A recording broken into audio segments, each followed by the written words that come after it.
Good morning, everybody. Pastor Rick here, Broadman Baptist Church. It is the 2nd of July, 2021, and this is the Broadman Word.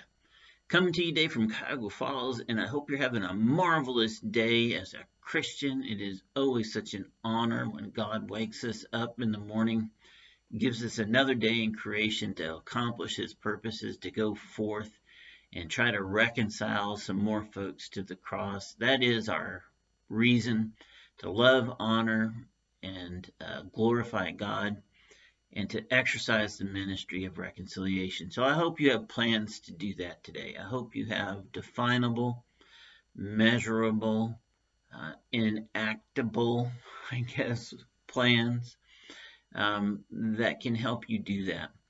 I want to talk to you today. The title of the Broadman Word today is A God of Perspective. And this is an important part of understanding your relationship with God. You know, there has been a statement in the past that there's no atheist in a foxhole, which is an attempt to make people understand that in times of distress or stress, that people generally will turn to God, particularly in an extreme situation. And so most people will cry out to God. Only the most ardent atheists don't. So the message then is one of emergency. Please help, come before it's too late, or I've got a huge decision to make and it's potentially life-threatening. If you're out there, come and save me, right? These sorts of messages to God. And Jesus' followers do have times of stress, and of course we call out to God all the time. So for us, calling out to God should be a natural thing, even in a crisis. But in calmer times, we reach out to God as well. We seek His guidance on all kinds of things, people at work, family members, financial situations, situations with children, situations with school, social issues, struggling to find application and relevance to ourselves in this world that God has you marching through as one of His soldiers, one of His ambassadors. So even in calmer times, we reach out to God and we try to find balance. We try to balance work, home, family, and church, and the difficulties of life in general. So some prayers then have a pretty high expectation of God. We are expecting God to act. We would like God to come in and make things better. We would like God to do something. We would like God's intervention, His hand on the situation. And in many cases, we're actually asking Him to change the outcome of a situation. Hey, God, I don't like the way this is looking. I don't like the way it's going. Come here and help me and change this outcome for my benefit.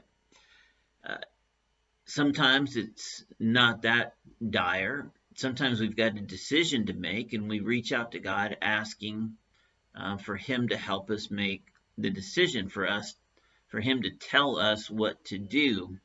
Hopefully, because we're seeking to act in His will. Other times we might pray, we're just sort of venting.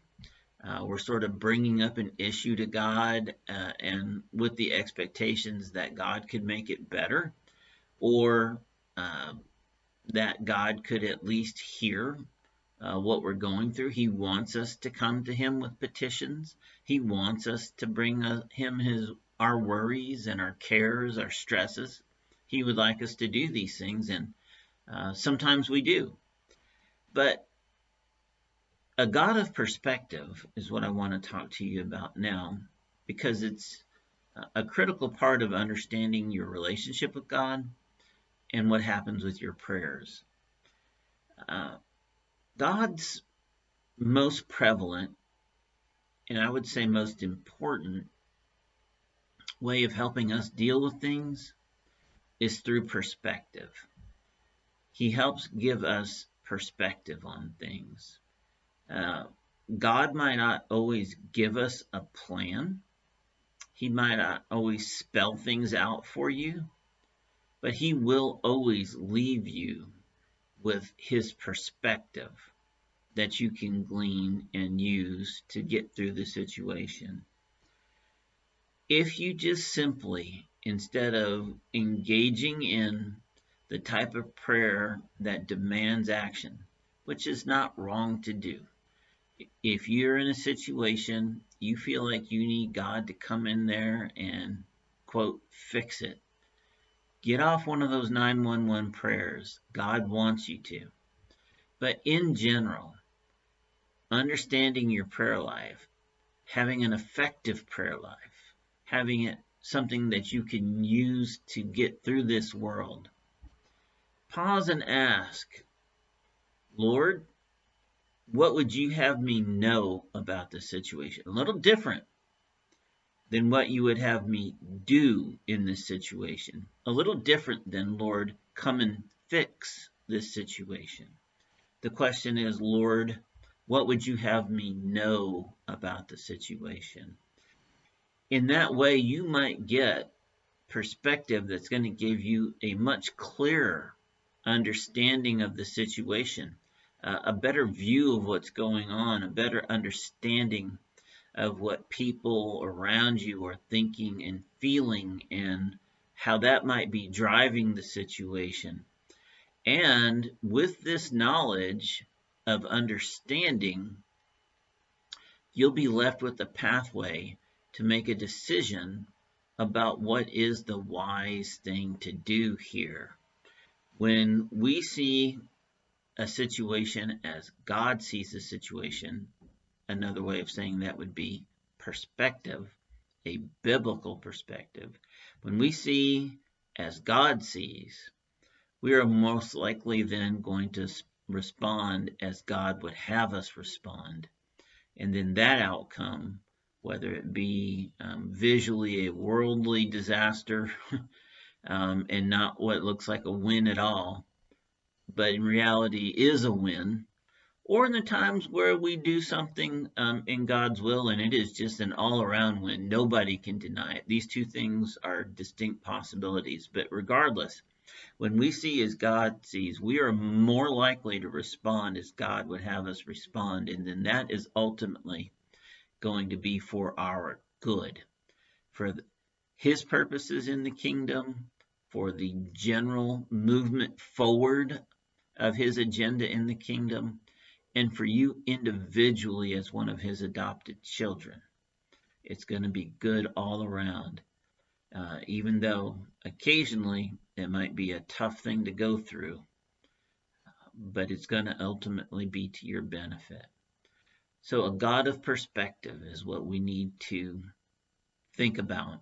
I'd encourage you to, in your prayers and in your prayer life, consider this as an option. What would you have me know, Lord? Then from there derive what you should do. I think you'll be more effective in your walk. I think you'll be more at peace with whatever the answers to your prayers are.